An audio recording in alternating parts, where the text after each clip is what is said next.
Hey everyone, it's Excelum again. So, one big question is on everyone's minds right now. Will Fire Emblem Engage's stories suck? Many stories in recent Fire Emblem games have been extensively scrutinized, and some would even consider them bad.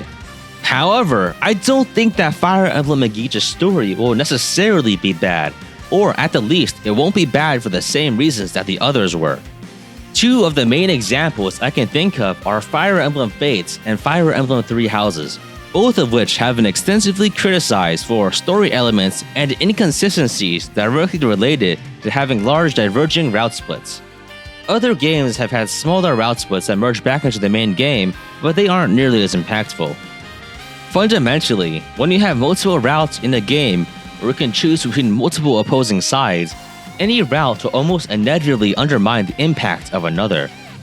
For the biggest example, Fire Emblem Fates Revelation, the Golden route completely undermines both of the Conquest and Birthright routes by trivializing their final boss and killing him in a cutscene and making the latter two routes' endings feel meaningless as the true enemy is still out there. Additionally, in Fire Emblem Three Houses, playing each of the routes diminishes the impact of the others because the characters take less interesting directions just so they can save the impact for another route. It doesn't really feel good, it just feels parceled out. Sometimes it feels like they're just trying to convince you to play the other route instead of actually telling a good story. I don't really believe that the writers are bad at their jobs. I think that the main reason that these stories are rife with self-contradiction and inconsistency is merely because the initial problems are too difficult to overcome given the resources they have.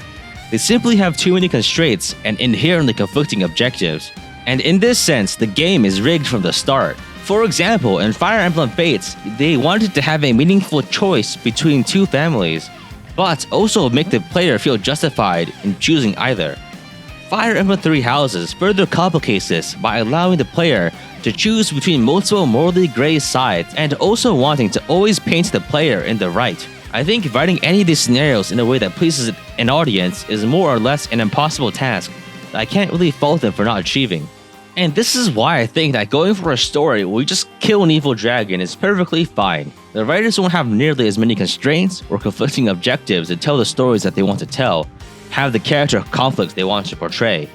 They won't need to shoehorn in stupid contrivances about how your barefooted protagonist is somehow able to non-lethally subdue entire armies in direct contradiction to gameplay. While the broad strokes might be similar to previous games, ultimately it's about the journey and the friends meet along the way, isn't it?